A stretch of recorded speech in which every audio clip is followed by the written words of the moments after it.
Hi there, I'm Andrea Koppel, and it's time for coffee, the podcast where you get to hear firsthand what the jobs and careers that interest you the most are really like. Hey there, Java junkies. Welcome back to the 400th episode of T4C.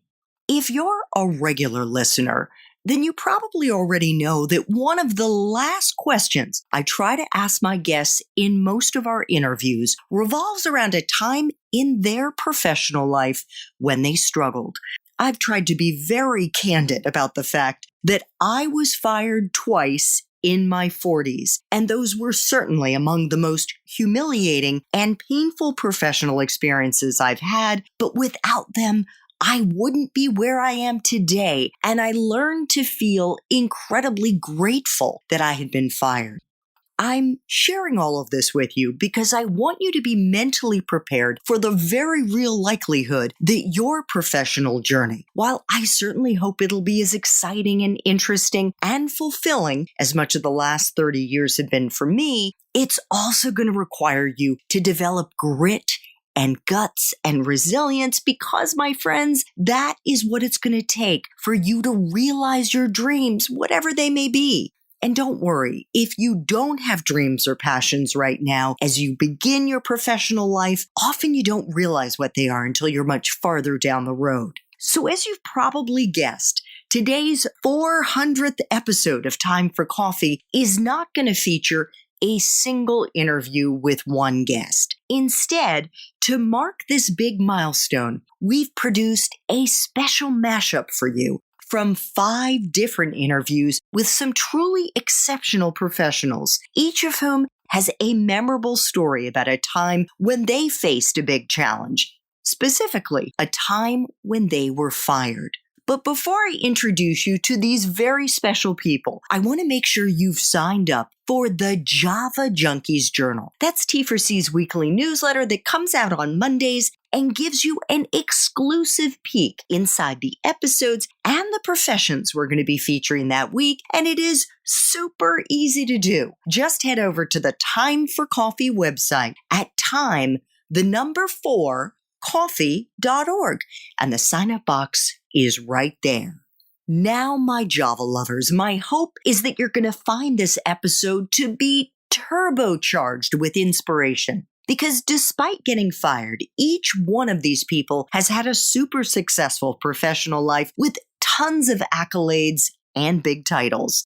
In fact, I want you to see for yourselves that far from setting them back professionally, getting fired turned out to be a pivotal moment for them, one they leveraged to reach even greater heights in their careers. And I want you to try to internalize what they share with you. And remember that your professional journeys are going to be full of zigs and zags and roadblocks and hurdles and challenges. And that is 100% normal. You can and will thrive. And remember, I am only a click away if you need some more motivation. So grab your mug and take a chug of your favorite caffeinated brew, because it's time for another caffeinated career conversation. And my guests today include Sri Srinivasan, co-founder of DigiMentors, Guy Craig Vachon, founder and managing partner of Chowderhead Growth Fund, and Mei Chang, until recently, the Chief Innovation Officer with the Pete Buttigieg for America campaign. Patrick Curtis, founder and CEO at Wall Street Oasis. And last but not least, Sarah Robb O'Hagan, Chief Executive Officer at Exos. Sri, in most of the Time for Coffee interviews, I ask my guests to share a low time for them in their profession. I'm actually going to ask you a very specific question because it really was extraordinary the way that you handled this. You were working at the Met as the first chief digital officer there. You were so public about the fact that you got laid off. I mean, another way of putting it is you got fired from your job, and you asked your followers for feedback as to where you should go next. And you got 1,000 suggestions. Why did you decide to be so public Well, thank you for bringing up this, because I think there are a lot of people can learn and have learned from that experience. Not a week goes by where someone doesn't drop me a note saying thank you for that episode in your life. And to sum up, as you said, I was doing the job of a lifetime in a career that was already wonderful, that I've been blessed in so many ways, working at the Met, bringing digital to the masses and the fans of art. And I loved everything I was doing. I had left Columbia on my own after having loved that episode in my life of 20 years. And I also left behind the tuition benefits that come from being a professor at Columbia for your kids. So I'd left something like $1 million in tuition benefits for my children behind. But I said, hey, I got 17 Van Goghs. It was a good trade. and I loved every minute at the Met. We were kicking butt, as they say, in every single measure of what we were trying to do, me and my team. And I was brought in one day and told I'm leaving the Met. And it was such a shock because nothing prepares you for that. And I thought I was being brought in for a specific meeting we were going to do. And instead, this is what happened. And I said, I'd work for free. I love my job. I'll do my own fundraising. But of course, there's no such thing in the real world. And I did go onto the internet and ask the internet for help. And in what was the worst moment of my life was also the best moment of my life, because I got these 1,400 people around the world, gave me what I call a global digital hug. And it meant so much to me. So many people have said you've now taught your children the most important quality of all, resilience, that life is not an elevator or an escalator. Life is a roller coaster. And I agree with all of that. I just wish they could have read a book about it or watched a TED Talk. They don't need to have me be the TED Talk in order to learn all that. But they've been great. My wife has been wonderful. And there's also an opportunity for all of us to do a shout out to the loved ones in our lives who support us through thick and thin, and that none of us does anything by ourselves. Everything that we do comes from all of us working together and helping each other out in what we need to do. How did you deal with the loss of face? And the reason that I ask you that is that I was laid off from CNN in 2007 after I had worked there for 14 years. And I wasn't as brave as you. I didn't go public. I didn't say. I was basically fired. They chose not to renew my contract. I tried to spin it because I was concerned it would affect my ability to get my next job. And of course, there was a feeling of like, this isn't the way I wanted to leave. So how did you deal with that? It wasn't easy. And as I said, it became the best thing that I ever did, going public. But in the moment, I certainly did not want to do that. The last two sets of people I told were my kids, who would be worried that there's no Christmas this year, and my parents, who wouldn't want a 46-year-old unemployed son. They would know how to deal with that. So I was very, very reluctant to go public. But I also understood the era we're in, the time we're in, the community I had built, the network I had built. So all of that mattered. I've written a series of tweets, and we'll give you the link so that people can read them in the show notes, perhaps. But here, I'll just read these out very quickly because I think they capture how I was feeling and also how these job things happen. It's a job loss can happen anytime to anyone at any level in any organization. Job loss can happen no matter how well you're doing your job. Job loss can happen even if you're doing everything they ask of you, even if you're hitting every goal, and it can happen even if you've had nothing but glowing performance reviews. Of course, many people lose jobs because they're terrible at their jobs, but that's a different story. And nothing prepares you for job loss. It can all happen all of a sudden, or you might read the writing on the wall. Shock, disbelief, anger, a sense of betrayal, overwhelming sadness are all common reactions. And then on top of all of that, many of us fight ageism. I went to look for a job at one of the most progressive, iconic, liberal organizations / leaders in America, and felt ageism directly in my face. And nothing prepared me for that. Here I was thinking I'm Mr. Cutting Edge digital guy, and they couldn't figure out what a 46-year-old would know about digital. So all of this is not to wallow in my problems, but to say this happens to everybody. I want to talk with you about the failures and about the wrong turns, or at least just one of them, Craig, because one of the things that I try to do in every Time for Coffee interview is to model for our young listeners the fact that even incredibly successful people like Guy Craig Vachon stumbled, struggled, fell down, picked yourself up, and started again. Could you share one gem with us? Yeah, of I got a gem. A real rough patch. And most importantly, how you persevered and maybe a lesson that you learned in the process. Sure. When I left AT&T, Craig McCaw moved on to Nextel and bought a big portion of another cellular carrier called Nextel. And I became one of the executives in Asia Pacific for growing those 3 or 4 markets. It became really evident really quickly. This was the second time I was living in Japan, that we were undercapitalized. We didn't have enough money to compete. We were competing against a company in Tokyo called Docomo. Docomo had 60,000 cell sites in the Tokyo metropolitan district, and we had 12. And cell sites are really expensive, especially in real estate driven markets like Tokyo. And so I knew we just weren't going to be successful. And so I pulled this monster fuck up. I decided I was going to go learn how to do fundraising. I was going to sit with some really smart people, raise a bunch of money, in this instance, $250 million, and go and buy these properties from Nextel and Craig McCaw. And I sat with George Soros and earned his promise to invest. And I sat with Prudential Asset Management Asia and earned their promise to invest. And got back and met with the senior leadership of Nextel. And the first words out of their mouth were, "You're fired." Oh, my God. They saw it as sort of the ultimate traitor move, that I would go outside of the organization to try to find a solution. Even though my proposal was that they would continue to go along and I would fund these businesses and they would eventually be successful, they saw it as, no, you're diminishing our ownership. We can raise this money ourselves. And why would you put us in this type of situation?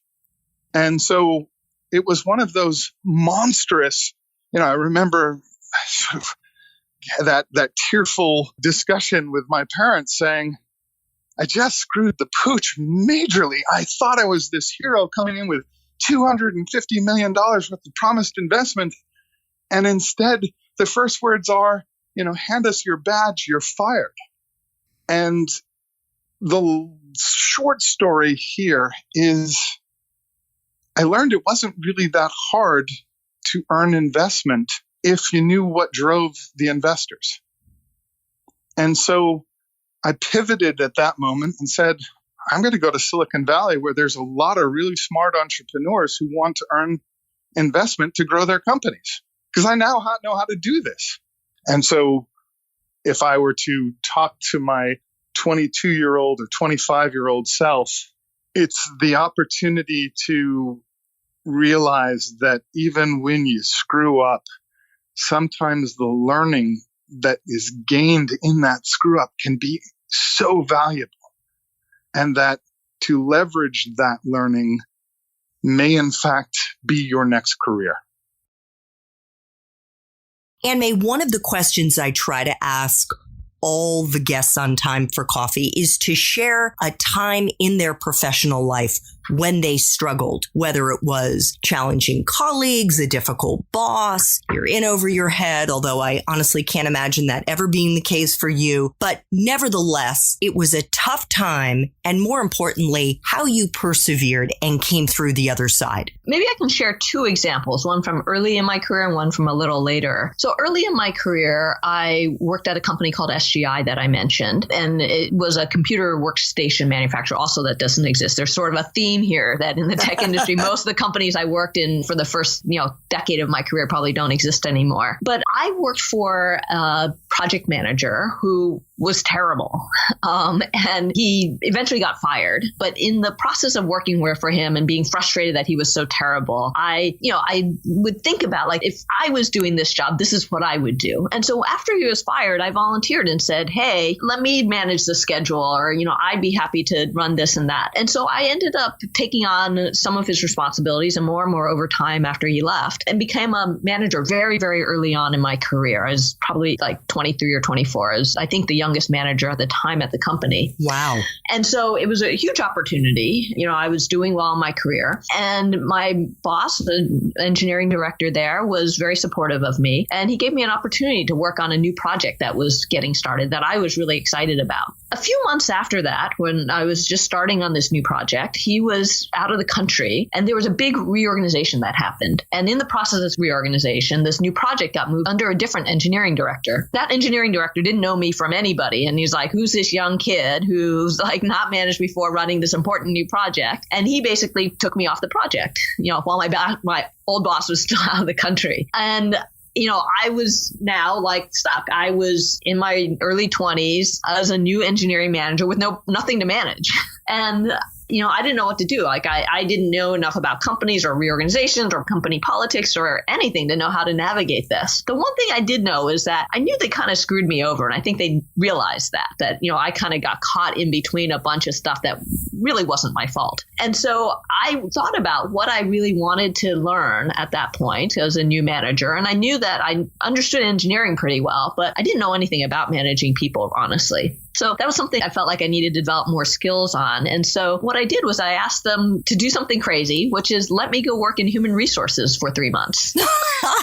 And so because I think they felt bad about this whole situation, they let me do it. And so I actually went over to human resources, did this sort of rotation around human resources, and learned about how all the different functions work, learned about how we hired people, how we handled sensitive situations across the company, how we handled sensitive personnel situations, and learned a lot of things that helped me become a better manager later on. And after those 3 months, another engineering management position opened up, and I was able to step into that with a set of skills that I didn't have before. Fantastic. And I think I was going to tell you about a second example, which was much, much later in my career. I was at a startup company that, was a very hyped startup company building a new product, probably ahead of its time, that would really revolutionize the way we communicate and socialize. And, we spent a couple of years building this amazing product, spent a ton of money doing so. I was the head of engineering there, VP of engineering. I launched it into the world and had some passionate users, but didn't hit what we expected to. It didn't have the same success we expected to. And maybe it could have been salvaged, but we had spent so much money getting to that point that we didn't have enough runway to fix it. And so, and this is part of what inspired the book, ultimately, is sort of going through this experience of kind of failing big, sort of betting everything on this one thing that didn't quite work out perfectly. And because we just didn't have enough runway, I and at least half my team got laid off. And so we were tossed out on the street and trying to figure out what to do next. And it was in that moment that we were all sort of talking to each other, thinking about what are the different options out there. It was kind of towards the end of the .com bust. So it wasn't like there were tons of engineering jobs out there, but we had some connections to Google, and our CTO had gone to school with Larry and Sergey. And so I ended up interviewing at Google. Most of the folks that had been laid off also interviewed at Google. So I think at least half of the team went over to Google in the end. And that ended up being a very good choice. And now we get to go back to one of the seminal moments in your professional life when you were at New Heritage Capital, your first job in private equity. It's called New Heritage. It used to be called Heritage Partners, but then now they rebranded because it.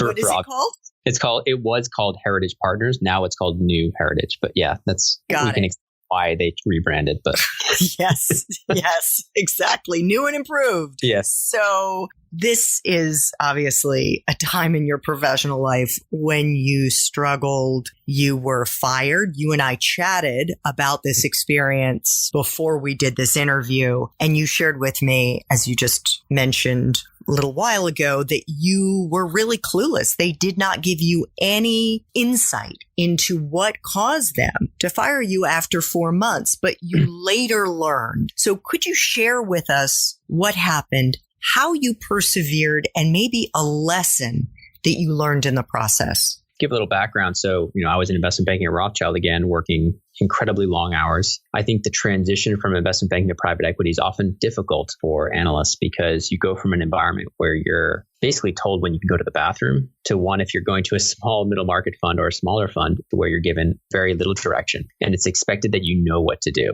So if you don't know what you're doing or know that you have to have monitoring these portfolio companies or building these certain models and you don't have that financial modeling back, you don't feel comfortable. And I did. It was just more of, I wasn't sure where to jump in, where to jump out, and where I fit. And it can be a very tough transition. That being said, there was a little bit of that, I think, in terms of, if I'm being honest with myself, but it wasn't for lack of work ethic, right? I would have stayed 80 hours a week if I had to keep that job and put in the long hours. It was more just, you don't get the mentorship, I think, that you get at a larger firm. So my first review comes around, I think it was October. And I remember this vividly because I think it was when the Red Sox won their first championship after 80 something years. It was right after that. And I think it was like early November, late October, or maybe right around the holidays. And it was a first review. I remember it was less than 6 months in. And at that point, I thought it was going to be a review with a stub bonus meaning a partial year bonus. And I remember coming in there and there was like a lawyer at the table and one of my direct managers and like one of the founders there. And it was kind of like, we don't think it's working out. We'd like you to sign this form, blah, blah, and kind of pushed a paper over. And I'm sitting there like just total deer in the headlights, like what is going on right now? I kind of like, well, is there a specific reason? I understand something I did or something I said. And they said, well, I just don't think the fit is good. I think investment banking is probably better for you. And to me, it was really kind of surprising. In retrospect, I probably should have seen more red flags, but given how naive I was at 24, I just didn't pick up on some of the red flags in terms of like, they would bring me into like an office and be like, you need to do this, that. And I'm like, okay, yeah, no, I get it. Like, you want me to do this more, right? And they're like, yeah, and I would go do it. But specifically, they gave me nothing. And then I really didn't feel like signing the paper to get $10,000 was worth it. Even at that point, like it was kind of like more just me trying to figure out what was going on. Mm-hmm. And I'm like, this $10,000 is meaningless. My career is a lot more important to me. So it was one of those things where I said, look, they try to make it an easier transition. Hey, look, you can work here through January, and say you work here through January, you should try to find your next transition. So it was a very awkward time. I was interviewing, but because I wasn't signing that form, I felt like they didn't feel comfortable giving any sort of reference. And I didn't want to sign it because there was no guarantee that, what are they going to say? Right. In terms of, if I sign it like, yes, he just started, like, and now he's leaving. We don't know why, or like, there was no easy excuse. So, and I didn't know. I was in the dark, so I didn't really know why either. So it made my interviews incredibly difficult. I was able to do pretty well in the interviews simply because, I just said, I think it was just a fit issue. But I'm a hard worker. You can call all my references here. I know financial modeling extremely well. I'm really passionate about this. So I'd get close, but then they would call, and I think all they would say is, yes, he worked here. But then to them, that was like a super red flag, right? Yeah, like, what did you do? Are you a child molester? Exactly. Like, what happened? Like, why, what did he do? So to me, it was a very bad experience. Luckily, I had somebody, a guy in my analyst class at Rothschild back in New York, vouch for me at his fund in New York. And he got me an interview there, and they ended up giving me an offer. And I was working the new fund in New York. I had to go back to New York. I didn't want to go back to New York. I had to go back to New York to kind of keep my career on track. Move back. And so having done that, I remember just still being in the dark. What happened there? Like, what was going on? And then I remember an article, I remember getting an alert or an article like a year later about some limited partners and there being a huge fallout at the fund where the partners were pointing fingers at each other, that the deal he did was the one that went bankrupt, or the deal he did, and just like the LPs, the limited partners that gave them money, just being really angry over them just throwing each other under the bus. And the fact of the matter is, like, every month that passed, the team went from, I think, 20 investment professionals eventually down all the way to 4 because they were going through a very bad performance in terms of the fund. I think they had very bad investments. And so from that standpoint, it like all clicked and made sense. And I said, that's what was happening. Like, they knew the performance was really bad on a couple of these investments. They knew that they had to reduce, they weren't going to be able to fundraise, or fundraising wasn't going really well. So they knew that they didn't have the overhead to cover this many people. So they had to cut it significantly. They just weren't forthcoming with that, which I think is really kind of messed up.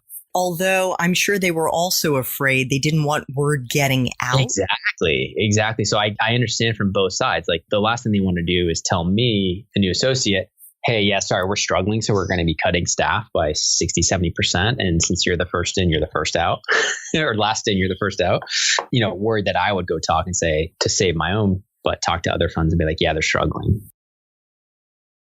So, Sarah, you've now mentioned, you've alluded a couple of times to the firings that you had earlier in your career. You've referred to, I think it was that period, as the canyon of career despair, which is such a great, evocative expression. Can you talk about why you were fired and then how you were covered? You don't have to tell both times, but one of those times as a kind of teaching moment for how you were able to dig deep, kind of recover your pride enough to go out and get another job? I mean, the first time was by far the most painful because I was one person who was fired. So it wasn't like a layoff.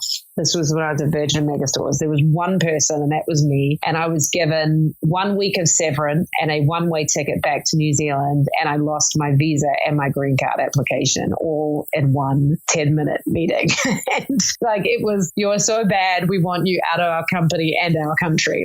It was pretty embarrassing. And for me in that situation, as any immigrant would know, staying in this country, I had 3 months to figure out how to get another company to sponsor me, which is incredibly challenging. And it was humiliating beyond. I mean, I was 26 years old. I thought I was on the top of my career game. Everything was going great. And when that happens and you are that person who has walked out the door with your box of stuff, I can't even begin to describe how mortifying it feels. People have often said to me, so how the hell do you explain it in your next interview? Which is a great question. And what I would say is that for me, I went through a real process of painful sort of self-reflection and mourning, I would say. And then I can remember, initially when people would ask me what happened and I'd say I lost my job and that company, they were idiots and they didn't get it. I was blaming it on the situation and the people and the company. And then I would see in that person asking me a look in their eye of they didn't really believe me. And I realized it was because I didn't believe myself. And I knew that the truth was I had fucked it up and I had it coming and I deserved it. And it wasn't until I kind of fully acknowledged that myself that I was then able to say, okay, now that I know that I made this happen or I let this happen or I contributed to this happening, I am in control of not letting it happen again. And so in the next interview, when people would say to me, why did you leave Virgin? And I would say, listen, I got let go because I didn't ask for help, etc. And here's the thing, I will never let that happen again. Gosh, that was the greatest learning. And it's amazing how in an interview situation, the person on the other side of the desk, I think suddenly is like, wow, this is someone who's truly, honestly, authentically aware of who they are. And to me, that was probably the greatest recovery out of all of it, was just realizing that trying to cover things up in life is probably the worst thing you can do. Whereas if you actually just come out and say what it is, it will get you a lot further, I think, in the interview process. Thanks so much for listening to Time for Coffee, where the professionals in the jobs that most interest you always have time to grab coffee 24/7, no matter where you live. I have one quick favor to ask you. Remember to rate, review, and subscribe to Time for Coffee. Thanks so much.